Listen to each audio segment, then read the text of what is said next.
vamos a ver que la Biblia nos explica que todos nosotros vamos a enfrentar el sufrimiento. En su gran obra, el dramaturgo William Shakespeare, Hamlet, escribió de esta manera como él percibía la vida. Hace muchos años, yo tenía como 18, 19 años cuando personifiqué el papel de Hamlet. Me encantaba el teatro en aquel tiempo. Y me acuerdo que todavía la partitura que yo me aprendí decía: ¿qué es más levantado contra el espíritu? ¿Sufrir los golpes y los dardos de la insultante fortuna? ¿O levantar las armas contra un piélago de calamidades y haciéndole frente a acabar con ellas? ¿Morir? ¿Dormir? No más. William Shakespeare, aunque no era cristiano, percibió la vida que ¿qué vamos a hacer cuando sufrimos? Vamos a levantar las armas contra un piélago de calamidades, vamos a enfrentar el sufrimiento, vas a enfrentar tu divorcio, vas a enfrentar el abandono de tus padres, vas a enfrentar los abortos, vas a enfrentar la vida con valor, o si no, pégate un balazo. Así lo resumió Shakespeare: morir, dormir. O sea, si no quieres vivir y no te das cuenta que no estamos en Disneylandia ni en Reino Aventura, estamos en un mundo bien feo, donde este mundo está ocupado por el enemigo y estamos rodeados de enemigos por todos lados. No hay un solo cristiano que no tenga enemigos, y si no los tienes, no eres cristiano, porque de alguna forma te van a perseguir, o en tu familia, o tus amigos, o en la política. Cualquier cosa que nosotros enfrentemos, hay un mundo que se opone a la luz y a la verdad, lo cual nos habla la condición tan patética en la que se encuentra el ser humano. Ahora, muy bien, el sufrimiento no es inexplicable, porque cada cosa que nosotros experimentamos sufriendo tiene una razón de ser. Y vamos a comenzar a abordar esto para que comencemos con una ley bíblica que se llama la ley de la responsabilidad individual. La ley de la responsabilidad individual. La causa más común de los sufrimientos es cuando nosotros mismos nos lo causamos. Es el autoinducido. La mayoría de las personas se causan a sí mismas, por la forma como viven, muchas angustias y problemas en sus vidas por circunstancias que tú mismo has creado. Y la ley de la responsabilidad individual reconoce lo siguiente: toda decisión que tú tomes, un café que te tomes, una película que escojas ir a ver, un carro que compres, la novia, el novio que escojas, el matrimonio, todas las decisiones que tomamos tienen consecuencias, para bien o para mal. Fíjense lo que le estoy diciendo: nosotros somos responsables de todas las decisiones que hayamos tomado. Si tú te encuentras ahorita con problemas de diabetes o triglicéridos altos o glucosa elevada, es por las pizzas que te cenas. Si tú tienes problemas de hipertensión a los 45, 50 años, simplemente, ¿verdad?, es porque no has cuidado tu salud y porque comes cosas con demasiada grasa, y después vienes: hermano, póngame la mano en la panza que tengo aquí, que ella es realmente una catedral del Vaticano. Y yo siempre les he dicho: si viene un gordito a pedirme que ore por él, no oro por él. ¿Por qué? Porque Dios no es la varita mágica. Hemos creído que Dios es un mago, o el mago de Aladino, que va a satisfacer todo lo que nosotros le pidamos, porque no hemos aprendido la ley de la responsabilidad individual. ¿Quieres salud? Cuida tu comida. ¿Quieres salud? Cuida tu bebida. No te lamentes después ni le pidas a Dios sanidad cuando has abandonado tu responsabilidad de lo que comes y de lo que bebes. En Gálatas 6, del 7 al 8, se establece esta ley inexorable: todo lo que el hombre siembre, el hombre va a recoger. Había un ranchero que le dijo una vez a su esposa: vieja, ¿no hay nada en el campo de sandías? Y llega la señora y le dice: oye, Pancho, pues ¿qué? ¿Ya sembraste semilla de sandías? No, no he sembrado nada. Entonces, ¿por qué esperas, si no has sembrado, que tengas sandías? Y así hay mucha gente. ¿Por qué me va mal en la vida? ¿Por qué no prospero en mis negocios? Y te contesta Dios que has sembrado para que crees que yo te bendiga tus negocios. ¿Qué cosa es lo que has hecho en tu vida para esperar que yo te bendiga. ¿O qué crees que soy Aladino? Ay, Señor, ahora sí estoy enfermo, sáname. Señor, por favor, que me den un trabajo bueno, que aumenten mis ingresos. Muy bien, ¿cuánto has sembrado en la obra de Dios? Y así se podría hablar espiritualmente, económicamente, políticamente. Todo lo que sembramos lo vamos a recoger. Y la ley dice lo siguiente, que la cantidad y lo que tú siembres, el mal que tú hagas, ese es exactamente proporcional al que te va a venir después. Tú le robas a alguien y alguien te va a robar a ti.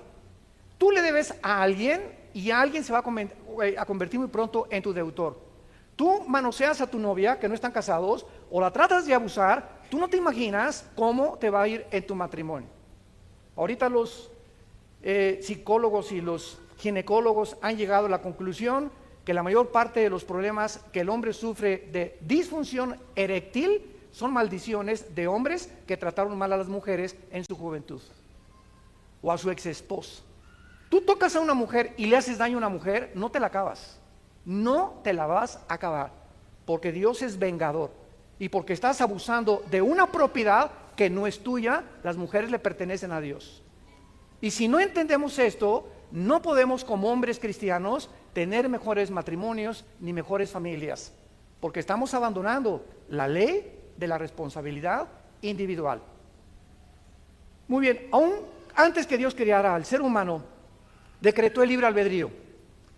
Por lo que nuestras decisiones tienen que tener repercusiones para bien o para mal. Eso es absolutamente lógico. Y todos nosotros somos responsables de nuestras acciones. Y así como hay leyes científicas inexorables, como si yo voy caminando ahorita y doy un paso aquí, no importa lo que yo piense, me voy y me tropiezo, porque la ley de la gravedad postula que todo objeto más pesado que el aire es atraído hacia el centro de la Tierra. ¿Es una ley que funciona de 2 a 3 o de 6 a 7? No, ¿verdad? Es una ley inexorable las 24 horas del día. La ley del electromagnetismo, la primera y la segunda ley, la termodinámica, la ley de la entropía, la ley de las fuerzas nucleares, las fuerzas poderosas y las débiles, todas estas leyes que el universo contiene, gracias a estas leyes existe la ciencia. Si no hubiera una ley perfecta que nunca se atrase en el universo, no podría existir la física, ni las matemáticas, ni la astronomía, ni la astrofísica, ni la física cuántica. Es gracias al orden que tenemos en el universo que existe la investigación científica. De la misma manera, las leyes espirituales no se pueden violar. La implicación de esta ley de la responsabilidad individual es que cada ser humano es responsable. Síganme con mucho cuidado. Una persona madura, y vas a alcanzar la madurez emocional en tu vida el día que le dejes de echar la culpa a nadie. El día que tú sigas diciendo, es que yo soy prostituta porque mamá fue prostituta. Y usted no sabe que a mí me crearon un orfanatorio y me botaron y por eso soy bandido o narcotraficante. Y es que usted no entiende que tengo ya 2 maridos que me dejaron y mi conclusión es, todos los hombres son iguales. O mi señora me dejó, yo no me vuelvo a casar porque todas las mujeres son iguales. Cuando nosotros llegamos a estas conclusiones tan absurdas, es porque no hemos entendido esta ley. Vean ustedes en el libro de Ezequiel, en el Antiguo Testamento, capítulo 18, versículo 20, lo que la Biblia dice. Ezequiel 18:20, el alma que pecare, esa morirá. El hijo no llevará el pecado de su papá o de su padre, ni el papá llevará el pecado del hijo. La justicia del justo será sobre él y la impiedad del impío será sobre él. Nunca, jamás te atrevas de echarle la culpa a tus papás o a tu mamá por la conducta que tú tienes, que tú has escogido libremente hasta el día de hoy. No se culpen padres que pues mi hijo se fue a las drogas o esto por acá, porque él si pasa de los ya 21 años de edad, los papás nos limpiamos las manos. Y ya si después de la mayoría de tu hijo agarra el camino que él quiera tomar, no te lamentes, ay pues a lo mejor le di mal ejemplo, a lo mejor sí le diste mal ejemplo, pero ¿sabes qué? Él va a tener que escoger otra cosa que no el mal ejemplo que le diste. Pero no te culpes, Porque esa conciencia de culpa en nuestras vidas nos impide que Dios pueda tratar con nosotros. Tenemos que entender, mi hijo ya, ahí te lo dejo, Señor, no me queda más que orar por él, orar por mi hija, nada más. Pero no podemos vivir atormentados, porque ¿sabes lo que va a pasar? Estás lastimando tu matrimonio. Yo conozco a cantidades mamás, ahora en el seminario en la Riviera Maya que tuvimos en octubre del mes pasado, más de 200 parejas tenemos cada año de Centroamérica, Paraguay, vienen de todo el mundo, hasta de España vienen. Llegó una pareja con Marta, mi esposa, y nos dijo, ay hermano, es que pastores, ustedes no saben, mi hija y se casó muy mal, etcétera, etcétera. Le digo, ¿cuándo se casó su hija con ese gavilán? Y me dice, pues ya tienen como 4 o 5 años. Y le digo, ¿usted tiene 4 o 5 años, señora, lamentándose y sufriéndose por la decisión que su hija tuvo? Usted no puede seguir así. Y me dice el esposo, claro, ya ves, tenemos 4 años tú y yo de infelicidad. Todos los días llorando por ella, y tú y yo no tenemos comunicación, simplemente porque abandonó su matrimonio y se concentró en la hija que se casó con un gavilán. ¿Sabes una cosa? Déjala que el gavilán pollero se la lleve. Señora, le dijimos mi esposa y yo, usted no es diosa, usted no va a cambiar a su hija ni a su esposo, no nos queda más que orar por ellos, no nos queda más que orar por ellos. No puede ir con un martillo y darle un martillazo en la cabeza al gavilán. Tenemos que aconsejarlos, pero no pueden personas ajenas robarnos nuestra felicidad, porque ellos son responsables de todas las decisiones que ellos tomaron. Cuando nosotros entendamos este concepto, vamos a sentir más felices al lado de Dios. Ahora, muy bien, nadie crea, ni tampoco esperes, que ni se te atraviese el pensamiento de creer que te vas a salir con la tuya. Ninguna persona que haya hecho algo va a salirse con la suya, ni tampoco escapar las consecuencias de Dios. Veamos 2 pasajes en el Antiguo y en el Nuevo Testamento. En Jeremías capítulo 16, versículo 17, dice así, Jeremías 16, 17, dice Dios, mis ojos están sobre todos tus caminos, los cuales no se me ocultaron, ni tu maldad se esconde de la presencia de mis ojos. No hay nada, absolutamente nada que hagas encerrado en el closet que Dios no vea. Todos nosotros cuando pecamos, o como una vez me dijo unos papás de su hijo con su novia, que estaban teniendo relaciones sexuales antes de casarse. Y estos muchachos estaban en la alabanza de una iglesia allá en Centroamérica. Y cuando nos los trajeron a mi esposa y a mí, les dije a esta pareja de jóvenes, ¿saben ustedes por qué hacen lo que hacen? Porque creen que Dios no los ve. Si ustedes creyeran realmente que Dios los ve, no harían lo que hacen escondidas. ¿Y cuántos hombres, cuando se van de viaje y rentan un hotel, rentan una película pornográfica, ¿por qué creen que la rentan? Porque creen que Dios no los ve. ¿Y saben cómo se llama esto? La falta del temor de Dios. La falta del temor de Dios. Y el temor de Dios es el principio de la sabiduría. Si realmente creyéramos que Dios nos ve las 24 horas del día, no haríamos lo que hacemos cuando nadie nos ve, porque Él nos está mirando. Y el otro pasaje está en 1 Timoteo 5, 1 Timoteo 5, versículo 24 y 25, y dice el apóstol Pablo, 1 Timoteo 5, 24 y 25, los pecados de algunos hombres se hacen patentes, o sea, conocidos, antes que ellos vengan a juicio, más que a otros se les descubren después. Asimismo, se hacen manifiestas las buenas obras, y las que son de otra manera no pueden permanecer ocultas. No hay nada que tú hagas, en la traducción parafraseada, no hay nada que hagamos que Dios no lo saque a la luz, tarde o temprano. Y Dios, en su paciencia y en su misericordia, hay muchos cristianos que pues hicieron algo hace 6 meses, o hace 4 meses, o robaste, o todavía debes un dinero que no has pagado, y sigues caminando en la vida y como no te pasa nada, crees que ya se olvidó. A lo mejor hasta un año tiene Dios de paciencia a que tú te arrepientas. Pero dice la Biblia que tus pecados te alcanzarán. Lo que tú hiciste el año que entra, o dentro de 2 años, o dentro de 3 años, nos va a alcanzar ese mal que hicimos tarde o temprano. De acuerdo a lo que hayamos hecho, no nos escapamos del juicio de Dios. Y dice Dios, te doy la oportunidad que te arrepientas. Primera de Juan 1, 8 y 9. Si confesamos nuestros pecados, Él es fiel. ¿Por qué Él es fiel? Porque hay un pacto entre nosotros y Él. Él es mi Padre. Por eso conozcamos a nuestro Dios. Él es fiel porque es mi Padre. Y además es justo, porque en la cruz su Hijo pagó por eso que yo hice. Ahora solo me pide, siendo su Hijo, que me vuelva otra vez a Él y que abandone eso que hice, que pida perdón, que restaure tal vez, si es posible, el daño que hice, pero que no me quede con ese pecado, porque el que cubre sus pecados no prosperará. Proverbios 28.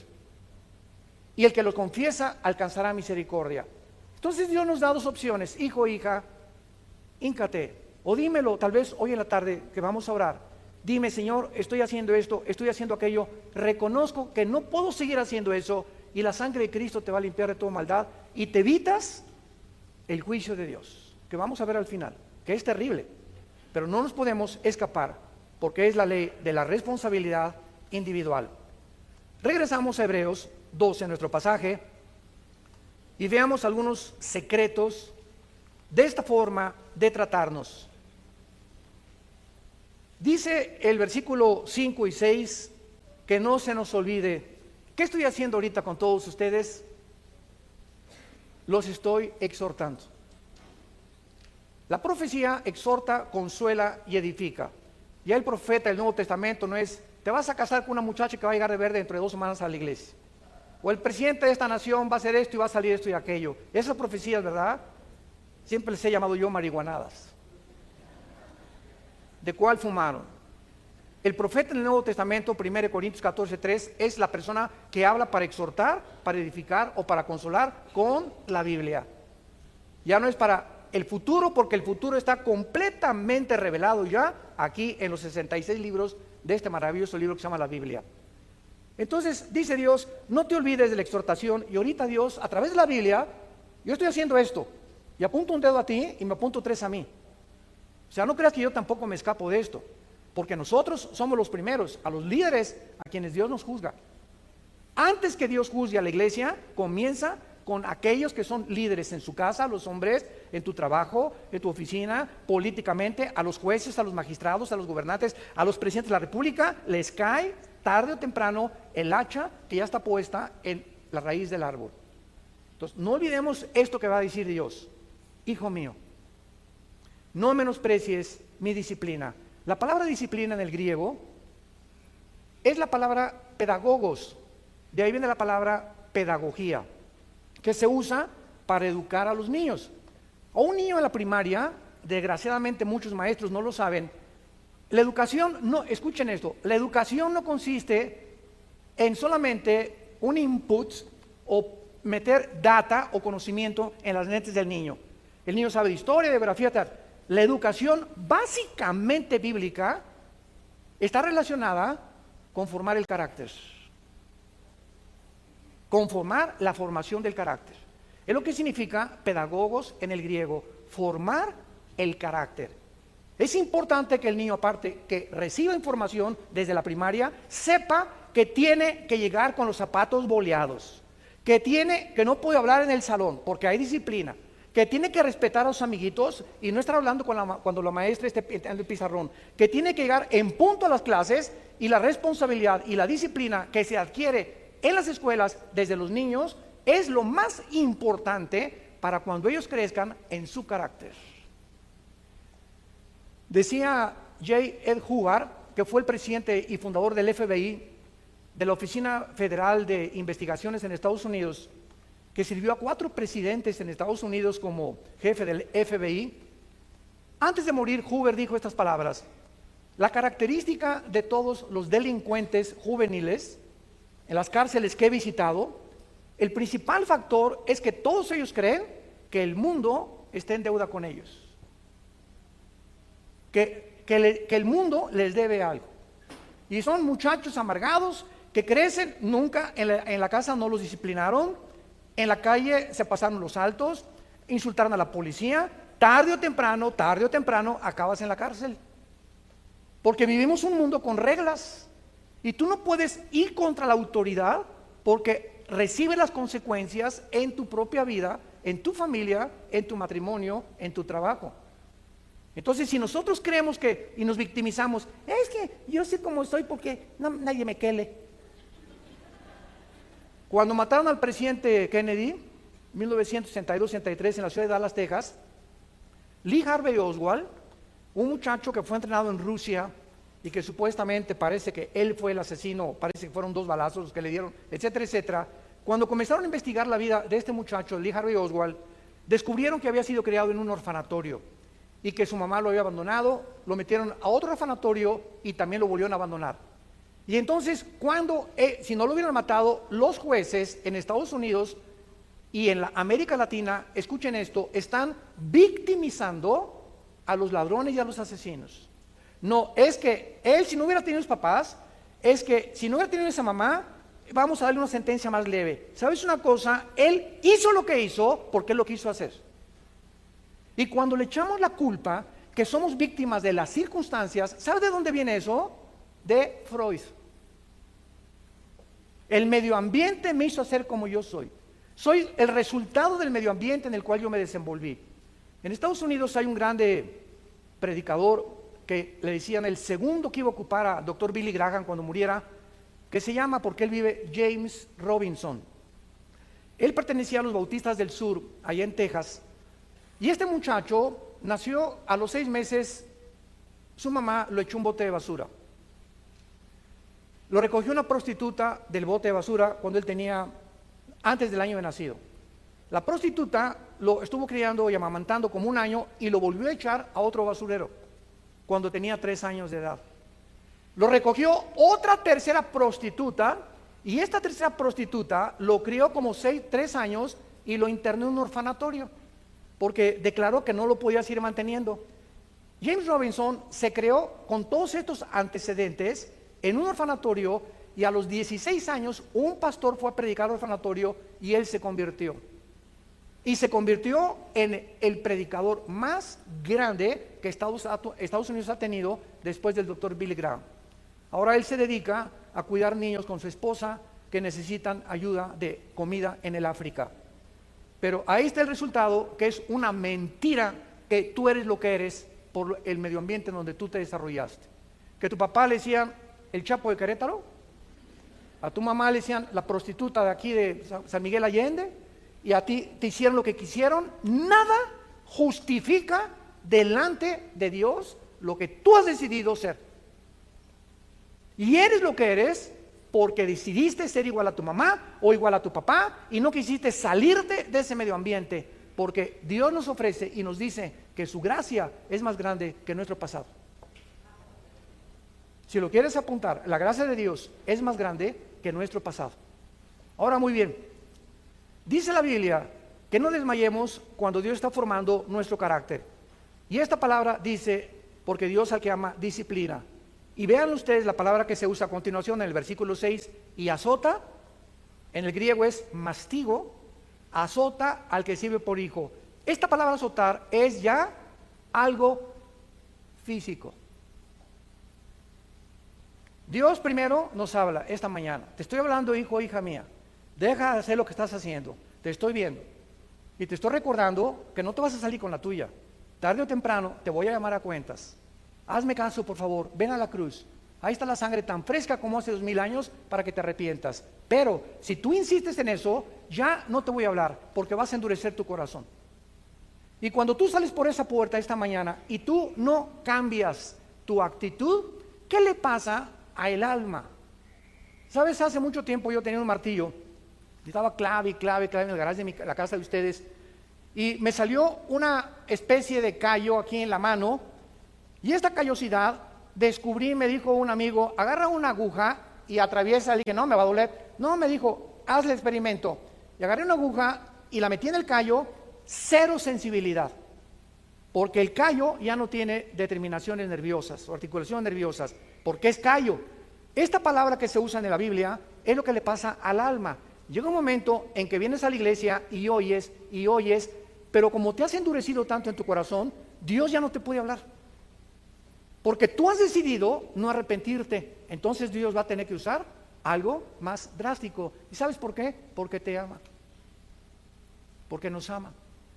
Y prefiere, como dijo Jesucristo en Marcos 9, es mejor que entres cojo, ciego, tuerto, a manco al cielo, a que entres entero al infierno. Es tan terrible el infierno que Cristo mencionó, que solamente el pensar que en su cruz nos libró de ese castigo es para que nosotros lo tomemos verdaderamente en serio. Ahora vamos al último lugar, a ver los 3 tipos de disciplina. ¿Listos? Abróchense los cinturones. 3 tipos de disciplina. Los menciono y los desarrollo uno por uno. Número 1, disciplina de advertencia. Dios comienza siempre a advertirte. Vas en la calle y se prende una luz amarilla. ¿Qué te está diciendo el gobierno? Detén tu velocidad, porque en instantes se vuelve en rojo. Y si alguien se pasa o tú te pasas en rojo, involucras tu salud, el dinero que vas a pagar en multas, tu familia o hasta la misma muerte. Una luz amarilla no te está diciendo párate, te está advirtiendo, baja la velocidad para que cuando se prende el rojo ya estés completamente parado. Dios nos está advirtiendo en esta mañana. Son focos amarillos que Dios nos prende a continuación.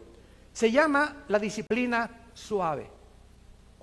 Mijito, no hagas eso, por favor. Mi nene, pórtese bien, mi nene, porque si no va a verlo. El pau, papá le hace pau. Pero si Pepito, ¿verdad?, sigue insistiendo, viene después el pau. No procedemos inmediatamente. ¿Se acuerdan de Apocalipsis 3:20? La iglesia de la Odisea. Muchos me han preguntado si esta iglesia era cristiana. La respuesta no era cristiana. Increíble que de las 7 iglesias del Apocalipsis, 5 sean llamadas a que se arrepientan. ¿Y saben cómo se personifica a Cristo o cómo se retrata a Cristo? He aquí estoy a la puerta y llamo. Es la disciplina de la advertencia. Dios ahorita te está diciendo, te está tocando la puerta de tu corazón. Regresa, arrepiéntete, vuélvete a mí, te estoy esperando. Es la disciplina de advertencia. Número 2. Si no oyes, viene la disciplina intensiva. Número 2.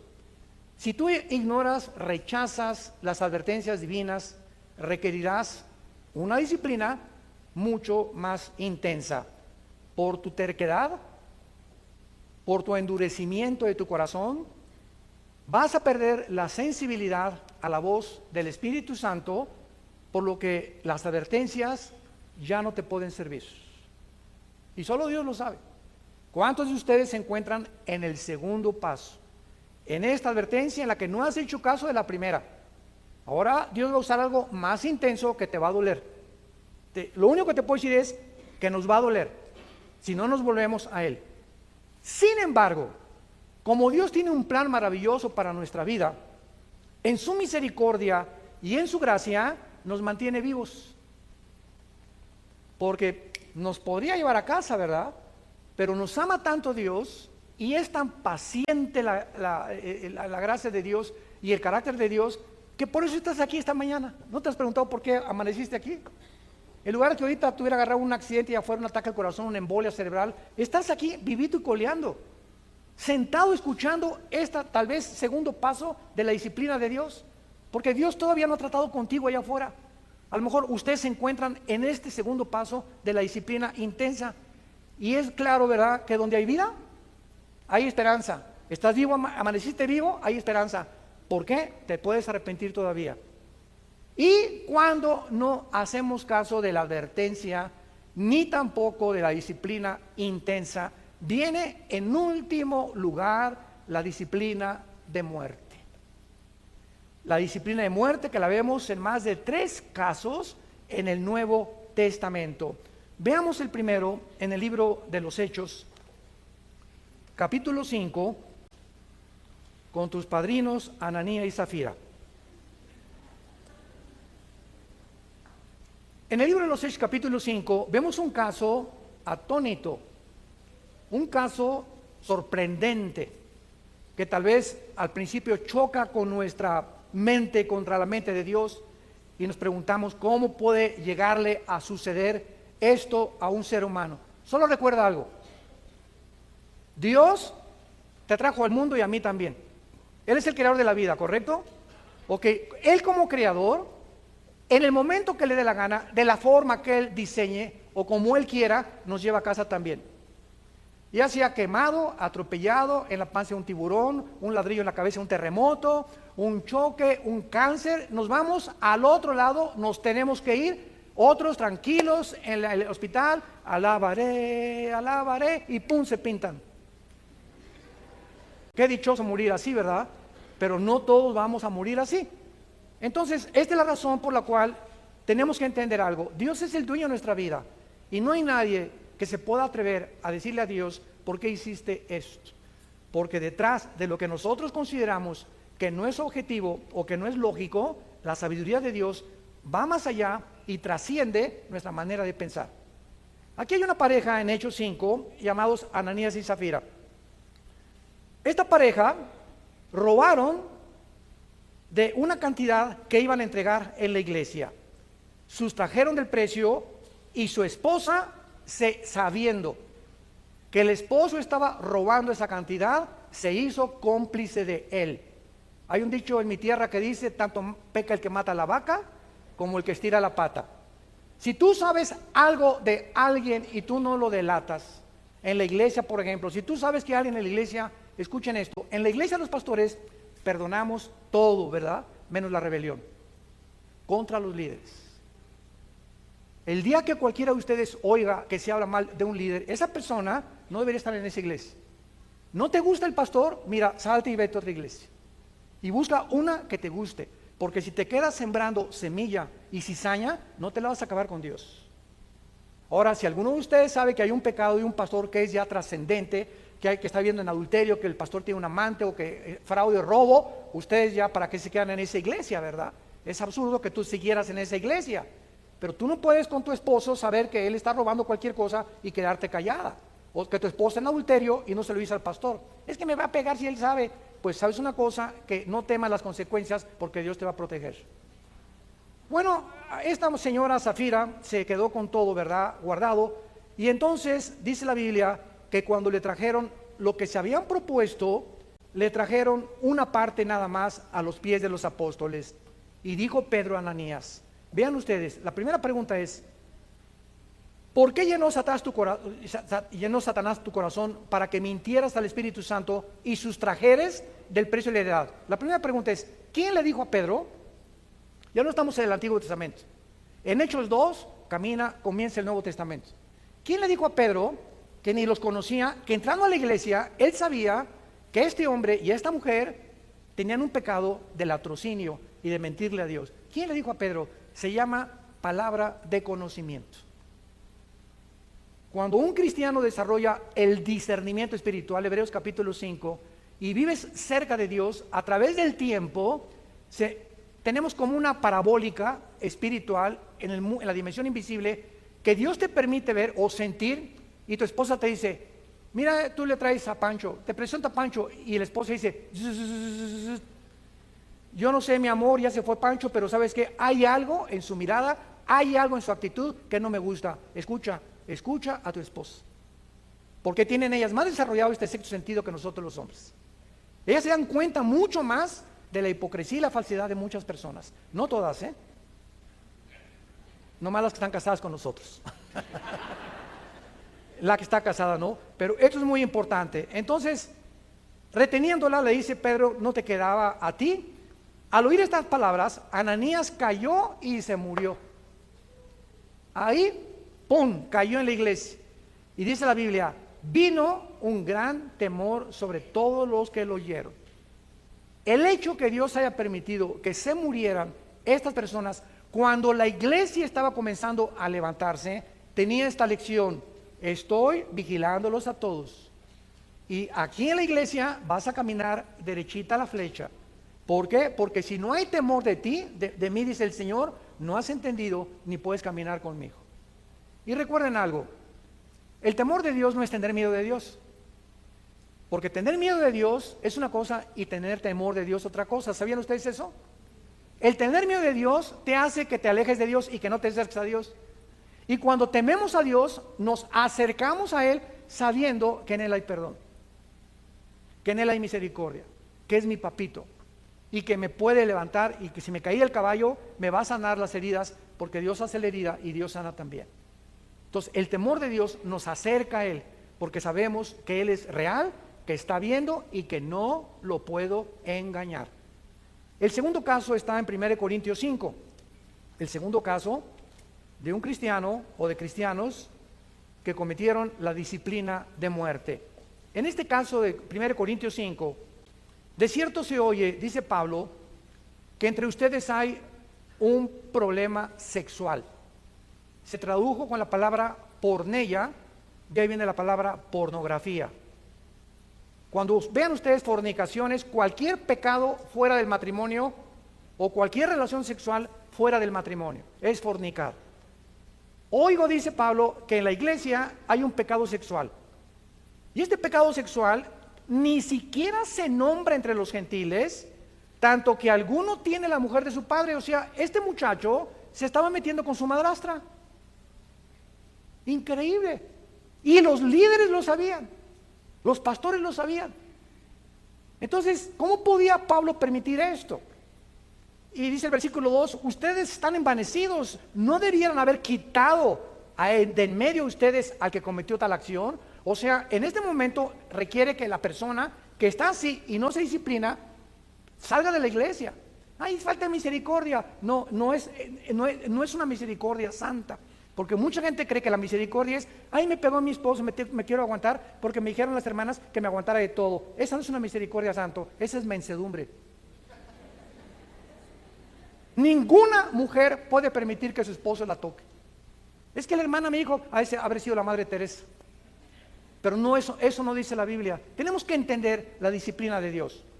Total que ya Pablo les manda el juicio, versículo 5, el tal se ha entregado a Satanás. Qué feo, ¿verdad? Este muchacho que se ha entregado al padre y al príncipe de este mundo, al que tiene el derecho de la muerte, para destrucción de la carne, o sea, para que muera físicamente, a fin de que el espíritu sea salvo en el día del Señor. Este muchacho era cristiano, y a pesar que vivía en ese pecado, no había más que llevárselo al cielo antes de tiempo. Pero él no podía perder la salvación porque era hijo de Dios. Dios prefirió llevárselo a que siguiera teniendo problemas sexuales en la iglesia. El segundo caso está aquí en Corintios capítulo 11. 1 Corintios capítulo 11 es el tercer caso. Y en este caso, en el versículo 27, está relacionado con la cena del Señor. 1 Corintios 11, 27. De manera que cualquiera que coma este pan o bebe esta copa del Señor indignamente será culpado del cuerpo y la sangre del Señor. Por tanto, pruébate cada vez que tomas el pan en la cena del Señor y bebes la copa. ¿Por qué? Porque el que come y bebe indignamente, sin discernir el cuerpo del Señor, juicio come y bebe para sí. Por lo cual, o sea, porque había cantidad de cristianos ahí en Corinto que tomaban la cena del Señor como si fuera una concha. Hay muchos debilitados y muchos, no oigo, duermen. Muchos estaban muriendo en la iglesia porque estaban cometiendo el pecado de muerte. Beber cuando tú tienes la cena del Señor y no arrepentirte, te lo suplico, te lo ruego, hermano, hermana, no tomes la cena del Señor. No la tomes, no te atrevas a hacerlo. No te atrevas a hacerlo. Ahora, si no te atreves a hacerlo, es porque tu pecado está escondido y no te quieres arrepentir. O sea, ¿Cuál es el propósito de hacer el Señor? Que nos da la oportunidad de Dios, una vez al mes, no sé cuántas veces al mes toman aquí la cena del Señor, nosotros casi siempre una vez al mes, nos da la oportunidad de Dios, una vez al mes, de reconciliarnos con Él. Y cuando tomo la cena del Señor, le estoy diciendo, Padre, no tengo pecados escondidos.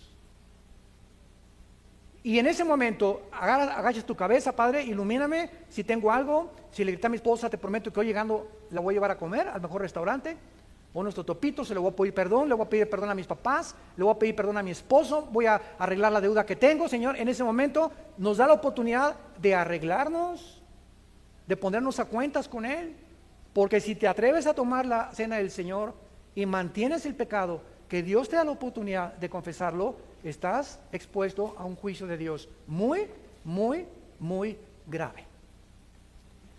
En cuarto lugar, en Santiago capítulo 5, ¿están aprendiendo algo? No lloren, ¿eh? Decía mi papá, no chille, agarre piedras. Primero de Pedro 5, perdón, de Santiago capítulo 5, versículo 19 y 20. Es el cuarto caso del pecado de muerte en la Biblia. Hermanos, ¿a quién le está hablando? A los cristianos. Hermanos, si alguno entre ustedes se ha extraviado de la verdad y alguno le hace volver, sepa que el que haga volver al pecador del error de su camino, salvará de muerte un alma y cubrirá multitud de pecados. En este cuarto ejemplo, si tú ves un hermano, anoche don Pancho lo viste ahí gritando en el Zócalo con una de Tequila Cuerpo, viva Emiliano Zapata, y tú te acercas hoy en la mañana, temprano, don Pancho, anoche te vi que estabas, pero te iba a decir presta para que andemos iguales, pero estabas hasta acá, ¿verdad? ¿Sabes? No puedes tú vivir así, o estoy viendo que estás viendo a mujeres que no son tu esposa, hermano, y tú eres cristiano.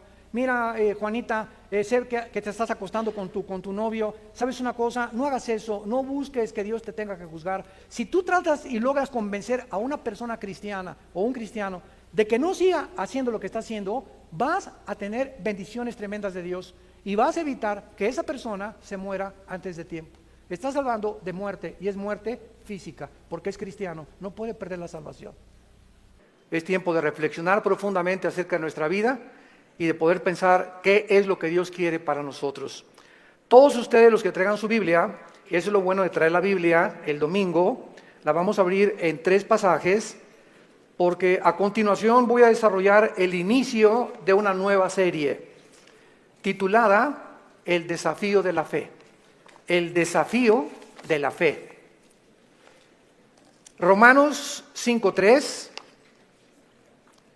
Santiago 1 y Primera de Pedro capítulo 1. Son 3 versículos muy importantes que vamos a desarrollar para poder tener un fundamento teológico acerca de esta conferencia y las que a continuación vamos a llevar a cabo, y que puedan ustedes entender las razones de por qué sufrimos, por qué existe la maldad, por qué hay tanta desgracia en el mundo, por qué si Dios es todopoderoso no termina de una vez por todas con el mal, con el terrorismo, con los abortos, con los cánceres, etcétera, etcétera.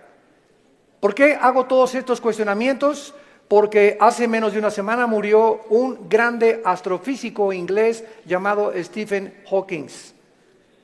Fue educado en la Universidad de Cambridge, casado 2 veces con más de 3 hijos. La primera esposa fue cristiana, abandonó a la primera esposa para casarse con la segunda, que era su enfermera. Murió a los 76 años, a los 23 años de edad lo diagnosticaron con una esclerosis tremenda, atrófica, y le dieron menos de 2 años para vivir. Y sin embargo vivió 50 años más, 76 años murió. Y lo más irónico del caso de la vida de este grande astrofísico inglés fue que su esposa, cuando lo metieron y lo entubaron 2 veces a los 20 y tantos años y después a los 40 y tantos, y le dijeron en el hospital que ya tenían que desconectarlo porque ya no podía vivir, ella se puso de rodillas e intervino ante el trono de la gracia, y llegaron los doctores y le dijeron: es que esto es un milagro. Y la segunda vez que otra vez lo vuelven a conectar porque ya estaba a punto de irse de este mundo, su esposa vuelve a arrodillarse en oración para salvarle la vida. Él supo que su esposa estaba de rodillas orando por él, y cuando él tuvo esta oportunidad de poder decirle a Dios, gracias porque me concedes la vida, se siguió burlando de ella. Y las palabras de él a su esposa fueron las siguientes: yo no hago caso a la religión porque es la ciencia la que nos da la verdad. Me dio mucha tristeza que antes de morir haya muerto negando a Dios y declarando que Dios no es el creador del universo. En ese momento, cuando escuché este programa de televisión, porque fue a través de las noticias que escuché esto, inmediatamente vino a mi mente la vida de más grandes astrofísicos que él, que fueron cristianos. Él argumentó que era porque la verdad estaba en la ciencia, y sin embargo Blaise Pascal, astrofísico francés, escribió cantidad de tratados acerca, y no era un religioso, era un cristiano. Blaise Pascal confesó, y en sus libros lo dijo: Jesucristo es mi Señor y mi Salvador. Nadie se puede comparar en la astrofísica con Blaise Pascal. Y después tenemos a Isaac Newton.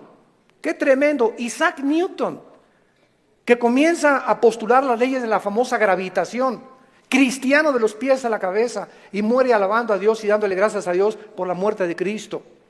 Louis Pasteur, siglo XX, un famoso doctor, experto en medicina, y el legado que él dejó a la ciencia fue impresionante, cristiano. Y finalmente Alberto Einstein, que fue famoso cuando dijo: Dios no juega con el universo como si jugara los dados.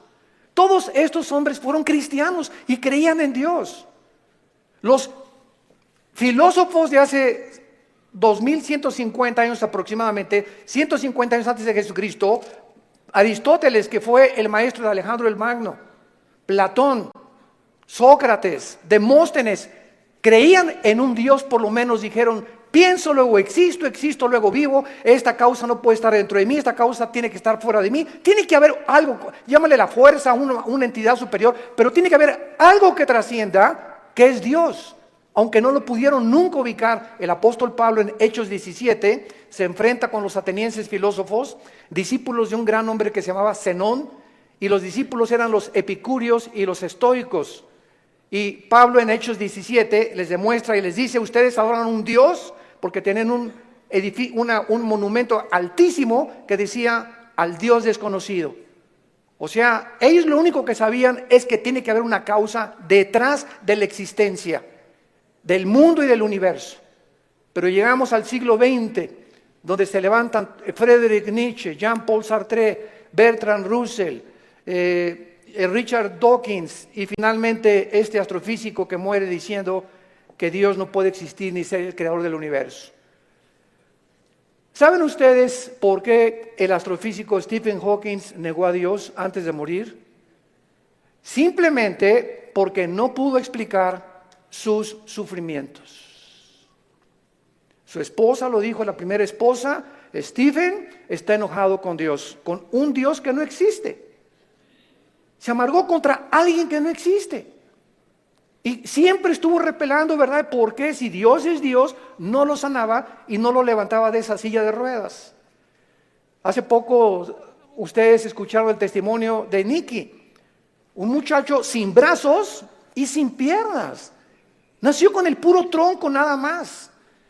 Y cuando oye su testimonio, dice que a los 8 o 9 años de edad, como no podía suicidarse, se metió y con la boca abrió la llave del baño para ahogarse. Y en ese momento él reaccionó y dijo: ¿pero qué es esto? Y comenzó a gritarle: Dios, si existes, dime la razón por la cual me trajiste hacia el mundo, sin brazos y sin piernas. Y entonces él entrega a los 11, 12 años de edad su vida a Jesucristo, y no se imaginan ustedes los millones de almas que este muchacho, Nicky se apellida, ¿verdad? Nicky ha ganado en el mundo. Aquí lo tuvimos en México, y mi esposa y yo, su esposa es mexicana, y se han discipulado con nosotros desde hace muchos años, la esposa de él y la familia de ella también. Ahora ya van a ser papás otra vez, así como lo ven, pero juguetón. Gracias a Dios por su vida. Entonces, ¿podríamos nosotros realmente, porque esta es esta es la espada y este es lo que esgrimen los ateos, los escépticos, los agnósticos. Es que, ¿por qué si hay un Dios hay un sufrimiento? ¿Por qué es? Entonces, como no pueden entender y no tienen respuestas, y no las van a tener fuera de la Biblia, se encierran en una cárcel. Y en lugar de que este hombre hubiera podido escuchar a su esposa, bueno, ok, tú me dices que es un Dios, dime por lo menos, o explícame por qué permite el sufrimiento. Pero ni siquiera quiso hacer eso. Negó completamente todo contacto con la Biblia. Y esta es la razón de esta serie que me he propuesto comunicarles a todos ustedes y a todos los que nos escuchan a través de las redes sociales, porque es el tiempo que seamos luz. El mundo está pidiendo respuesta a los políticos, astrofísicos, ateos, agnósticos, escépticos, etcétera, etcétera. Las universidades en Latinoamérica están llenas de ateos, infectando las mentes de nuestros hijos, incitándolos a una revolución, incitándolos a la violencia, porque ellos creen que a través de esta violencia y de este idealismo pueden ellos hacer un cambio en México social, o en Veracruz, o en cualquier otra nación. ¿Por qué? Porque hay un idealismo en la juventud que no tiene respuestas y nosotros somos la luz del mundo. Ya es hora que brillemos, ya es hora que levantemos la lámpara. Todos los 70s, 80s y 90s del siglo XX persiguieron a la Biblia, persiguieron al cristianismo, persiguieron a los pastores en Latinoamérica. Yo recuerdo cuando fui a la universidad a la conferencia en la Facultad de Filosofía y Letras, cómo querían burlarse todos. Ay, ya llegó el padrecito, así me decían, ya llegó el padrecito. A ver de qué nos va a hablar el padrecito, porque como ellos no tienen respuestas, creen que nosotros tampoco las tenemos. Y cuando nos enfrentamos a auditorios y les demostramos que hay más evidencias científicas en la creación bíblica que en la famosa teoría de la evolución. Cuando alguien te diga y tú le preguntes, bueno, ¿cuál es tu punto de vista o tu perspectiva de cómo te imaginas que creó el universo? ¿Qué te van a contestar?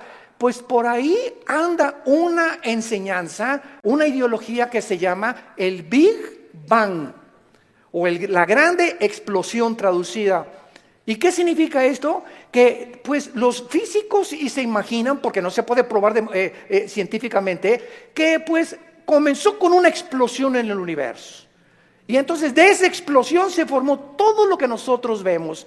Cuando las propias leyes de la física, la primera y la segunda ley de la termodinámica, contradicen el Big Bang. Virgen del Socorro.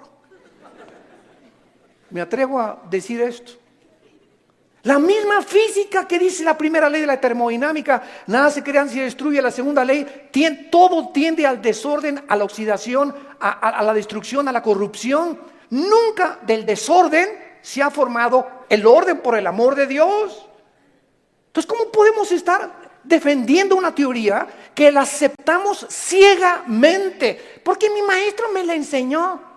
Porque tu maestro no tiene ninguna otra explicación. Y como dijo Don Teofilito, como decimos aquí en México, ni la tendrán si no vienen a la Biblia. Porque por medio de la ciencia y por medio de la intelectualidad, que es limitada, el ser humano no puede traspasar y trascender la dimensión espiritual, la dimensión del mundo invisible. Entonces el intelecto choca contra las cosas que no entiende y al llegar ahí se vuelven locos. Entonces no puede el ser humano comprender la inmensidad del universo que nos rodea, ni los caminos ni los pensamientos de Dios, porque son más altos que los nuestros. Dios tuvo que bajar hace 2000 años en la persona de Jesús para Él comunicarnos y revelarnos los secretos que se encuentran detrás de su universo, de su soberanía, de la tierra, de dónde venimos, los animales, la genética y la ciencia que continúan demostrando y comprobando simplemente que la Biblia tenía la razón. Y es hora de hablar, y es hora de tener una confrontación directa. Porque el mundo se está hundiendo en la confusión teológica, en la confusión ideológica. Los gobiernos los invitamos al próximo desayuno en junio, ya les dieron su volante, titulado El fracaso de los gobiernos humanos. Otra vez, ¿verdad? Vamos a examinar todos los gobiernos, nazismo, fascismo, monarquías, democracias, etcétera, etcétera. ¿Por qué ninguno ha funcionado? ¿Por qué siguen peleándose? ¿Por qué ahorita ya los partidos políticos en todas partes del mundo, ya sus convicciones, los estatutos en los que formaron sus partidos están deshaciéndose y contagiándose con el otro? Es como si nosotros dijéramos, soy cristiano, pero me voy a juntar con los mormones y con los musulmanes. Cuando los principios de los musulmanes, los principios de los mormones y el cristianismo se contradicen unos a otros. Entonces, ¿creo realmente que mis convicciones son reales y es la verdad? ¿O necesito otras ideologías porque no estoy seguro de lo que yo creo? Es una tristeza, se están derrumbando ante nuestros ojos todas las ideologías y todas las filosofías del mundo. Los sistemas de pensamiento están confundidísimos como jamás lo habían estado. Gubernamentalmente, teológicamente, filosóficamente, económicamente, es una confusión en el mundo tremenda. Es el estrés por el cual vive la gente. Es una incertidumbre de dónde está la verdad, dónde está la luz, quién tiene la verdad. Tú dices que en aquella religión, tú dices que en aquella religión. Discúlpame, en ninguna religión, en la persona de Jesucristo. Porque tú puedes tener X religión sin tener la verdad, ni tener al Hijo de Dios en tu vida. Él fue el que vino y nos dijo, no los católicos, no los evangélicos, no los nazarenos, no los mormones. Jesús dijo, yo soy la verdad. Y cuando Él entra a tu vida, se te caen las vendas. Y de alguna forma el entendimiento se nos comienza a expandir. Y solo Dios, el Espíritu Santo, puede hacer que nuestra mente se abra para que cuando vengamos a la Biblia podamos entender, porque la Biblia, el autor es el Espíritu Santo, necesito al Espíritu Santo morando en mí para comprender los pensamientos de Dios. Ven a la Biblia sin el Espíritu Santo y vas a chocar contra los pensamientos de Dios. Porque el hombre natural no entiende las cosas del Espíritu, porque para él son locura. Porque estas cosas no se intelectualizan, estas cosas se disciernen espiritualmente. Veamos estos pasajes a continuación que nos van a servir de base para poder dar una explicación y comenzar ya a levantar la bandera de la fe. Dice en Romanos 5, versículo 3, y no solo esto, sino que también nos gloriamos en las tribulaciones, sabiendo que la tribulación produce paciencia. Alguien viene sin el Espíritu Santo y lee este versículo, la conclusión a la que llega dice, esto lo escribió un loco. ¿Cómo puede alguien que está atravesando tribulaciones o problemas gloriarse? Inmediatamente se enfrenta esta persona con una pared. Pero es que esta persona no entiende que las próximas palabras es que estas tribulaciones y estos sufrimientos, Dios los está usando para formar nuestro carácter, que si no sufrieras, de otra manera no podrías aprender muchas cosas en la vida que solamente a través del sufrimiento se aprenden. Dice Salomón en Proverbios, el sufrimiento purifica el corazón. Esta es la razón por la cual comenzamos ya a entender, y cuando comenzamos a entender los pensamientos de Dios, y aunque no vamos a ser libres de ese sufrimiento, por lo menos Dios va a entrar a nuestra vida y nos va a dar una esperanza para que en ese valle de sombra y de muerte tengamos paz. Para que en medio de las tribulaciones que tú estás atravesando y en medio del divorcio que estás ahorita enfrentando y el abandono de tu esposo y el abandono de tu esposa y el abandono de tus padres, por lo menos en medio de ese horno de fuego que tú estás atravesando, Jesús está contigo. Y aunque no se va a acabar hasta que Él venga a todas estas cosas, Él nos da la fuerza para resistir hasta el final con gozo. Y la paciencia solamente es el fruto de las pruebas y las tribulaciones. ¿Se imagina lo que la Biblia dice? ¿Y para qué quiere la paciencia, Señor? Si no tienes paciencia, te vas a casar con el chavo equivocado. Si no tienes paciencia, te vas a casar con la muchacha equivocada. Si no tienes paciencia y eres una persona impulsiva que compras y vendes, etcétera, etcétera, sin meditar ni reflexionar nada, vas a comprar la casa equivocada, el carro equivocado, el viaje que Dios no quería que hicieras lo vas a hacer por tu impaciencia, porque por naturaleza somos impacientes. Entonces la Biblia nos comienza a abrir los ojos y nos dice, espérame tantito, la paciencia es una virtud elemental para que puedas tomar decisiones y no te arrepientas el día de mañana. Pues yo quiero la paciencia, Señor. Viene entonces el fuego de la prueba. No tengas miedo de las tribulaciones. Mi esposo, hermano, parece un martillo conmigo y duro y duro y duro y duro. Hermana, pues mientras más, te está haciendo tu esposito, sin que te des cuenta, estás desarrollando una capacidad para aguantar. Que si no quieres hacer eso, pues sácate un cuchillo y vete sobre él entonces. Y acaba con tus problemas.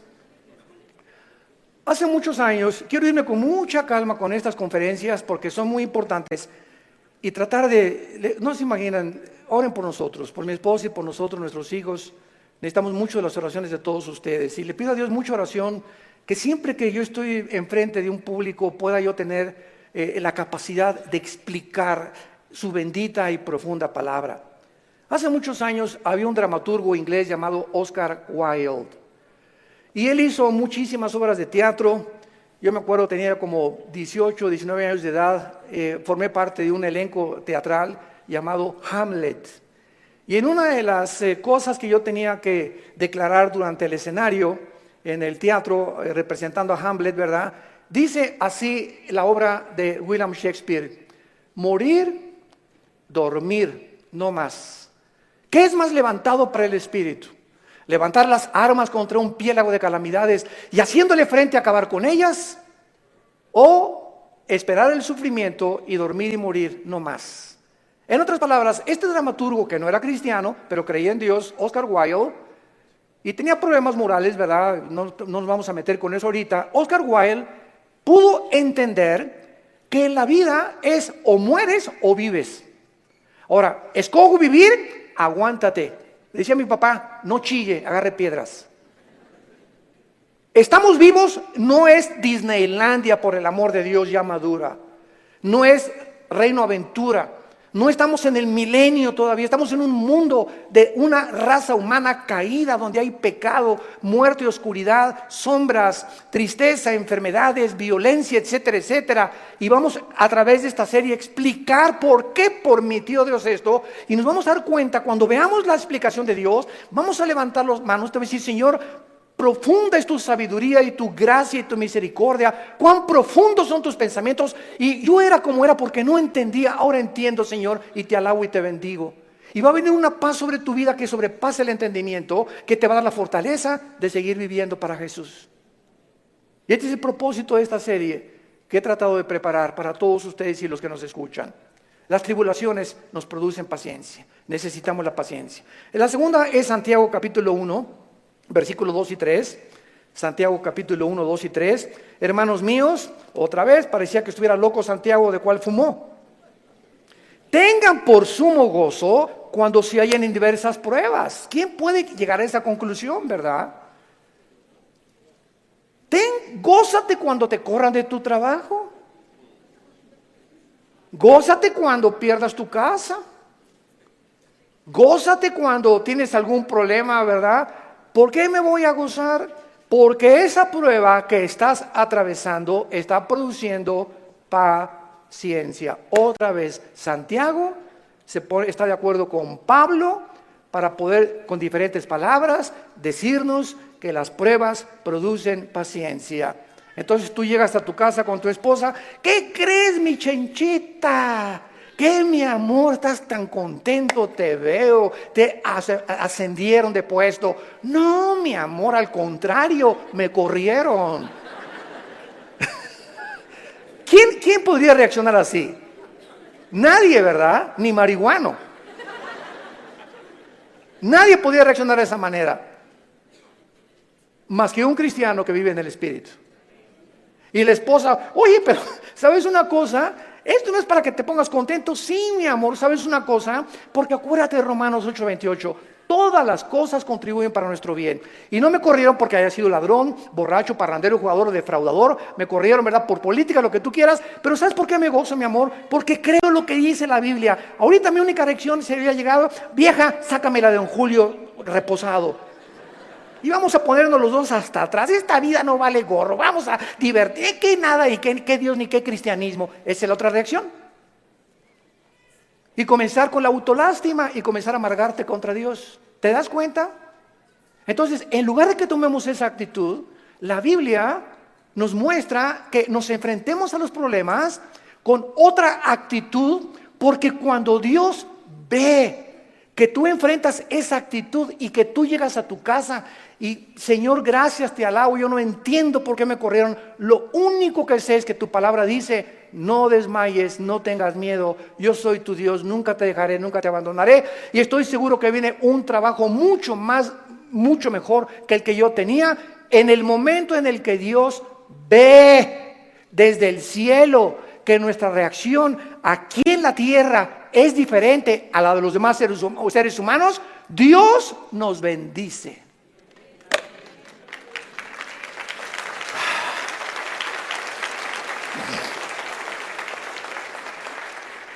Porque sin fe,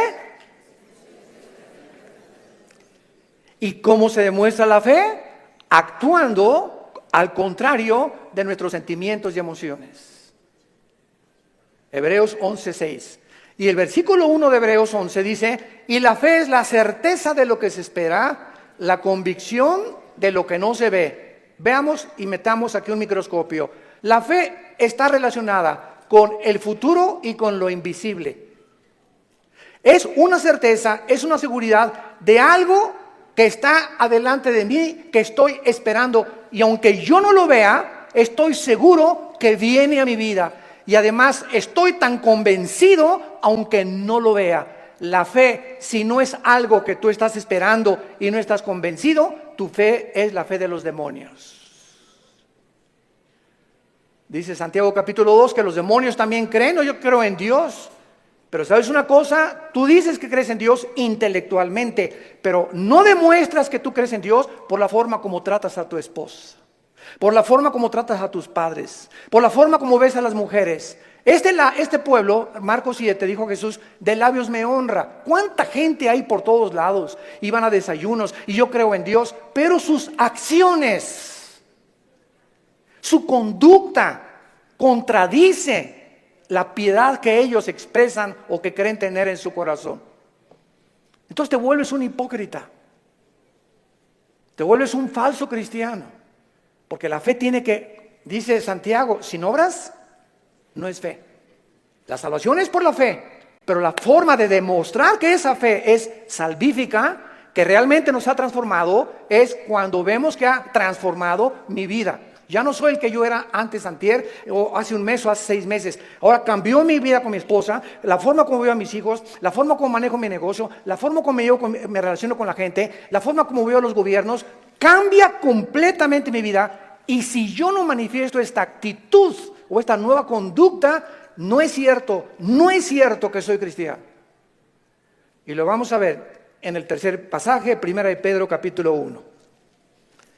Y ahí vamos a comenzar nuestra serie. Esta es la introducción. En 1 de Pedro capítulo 1, versículo del 6 al 9, escribe el apóstol Pedro, y los recipientes de esta carta eran judíos perseguidos por Roma. Esta carta fue dirigida a cristianos que están siendo perseguidos o sufriendo por su fe. En lo cual vosotros os alegráis, aunque ahora por un poco de tiempo, si es necesario, tengáis que ser afligidos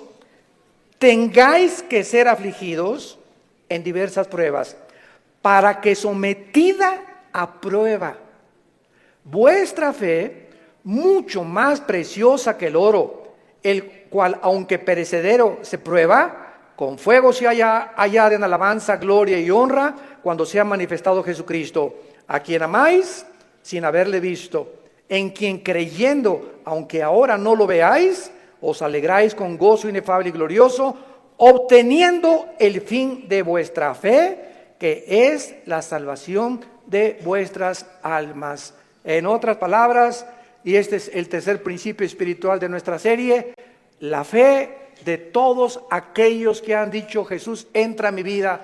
Ayer en el desayuno tuvimos más de 35 decisiones, gracias a Dios. Y la gente que hace una decisión por Jesucristo, quiero que lo sepas, tu fe va a ser probada. Tu fe va a ser probada. ¿Y saben ustedes dónde comienza a ser probada? En la familia con tus hermanos y con tus papás o con tus primos. I'm just me, and you're just you. But somehow, that's everything we need.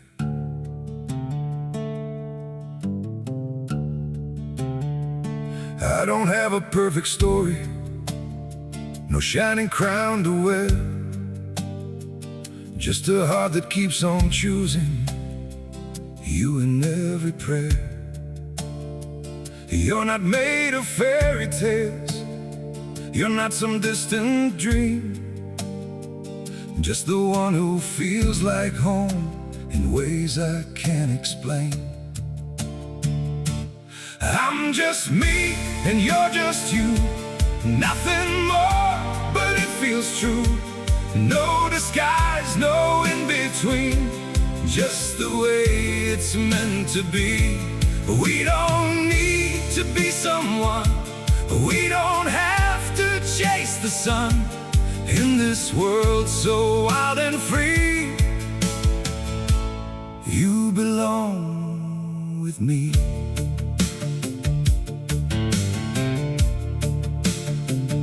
We're not written like a story people talk about for years, but in every quiet moment, you're the one I feel so near. I'm just me, and you're just you. Nothing more, but it feels true.